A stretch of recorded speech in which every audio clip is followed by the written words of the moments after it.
It was during the summer of 2005 that when I was 10 years old that my parents decided to move. I didn't really think much of it since I was young. Everything seemed pretty normal. I moved schools and we finished moving in about a month later. We decided to celebrate and my dad decided to have a barbecue with his friends. Everything went fun, the food was great, and everyone seemed to have a really good time.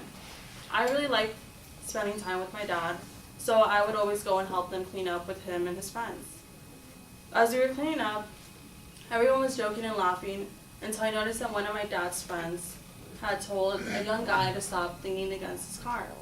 The guy seemed pretty understanding and I didn't think much of it, but I did notice that he had a weird tattoo on the back of his head. I asked my dad about it and I made fun of it and I said like, oh, I'm gonna get a tattoo, I wish I'm gonna date a guy like that, and he would laugh at me and just smile. Later on, as we were finishing up cleaning up the last set of chairs, I realized that there was a lot of noise coming from the alley. And we went back there, and as we were finishing up, I saw that the garage door was open and it was trashed. I didn't understand what was going on. And as I turned around, I see a group of about 10 guys coming towards us. Some guys had like ski masks on, another guy was carrying a bat, and I was just scared and I asked my dad what was going on. I didn't think they were coming towards us, and later on I saw that they were yelling at us. My dad quickly looked at me and told me to run inside the house. He kept screaming and screaming at me, but yet my feet were frozen to the ground. I was 10 years old and I didn't understand what was going on. I didn't understand why they were mad at us. As I was running as fast as I could to my mom didn't understand what I was saying. I couldn't say anything and I was choking. I was so angry at myself and I followed her back out to the garage door. She saw what was going on and she tried to pull my dad back. 3 guys were holding my dad down and they were beating him up. My mom was pulling him and some other guy grabbed my mom and tossed her to the side. She looked at me and she was crying and I ran back inside the house and I grabbed the phone. I was calling the police and it seemed that it took forever for them to answer. As they were asking me questions, I didn't understand what they were saying. They were asking me what type of gun, what kind of guys were there, and I couldn't even remember my name or my address. As that was going on, my little sister, who was 7 years old at the time, grabbed the phone from me and told them all the information. I ran back outside and everything was still chaotic. None of it had stopped and I was screaming for my neighbors to help, but yet nobody was there.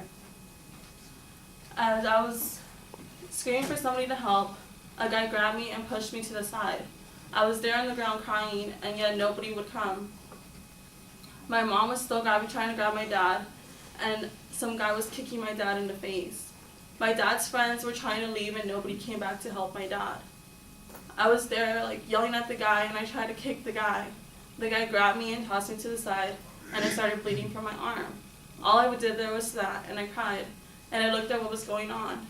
My mom seemed like she had fainted off on the side and my little sister was the only one there. She grabbed the little bat and she thought she was going to help the guy.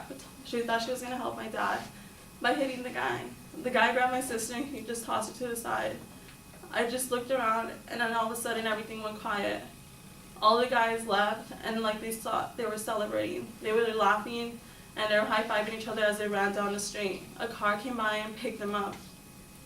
As that happened, I just went and reached for my dad. My dad was on the floor looking at me and there was tears in his eyes.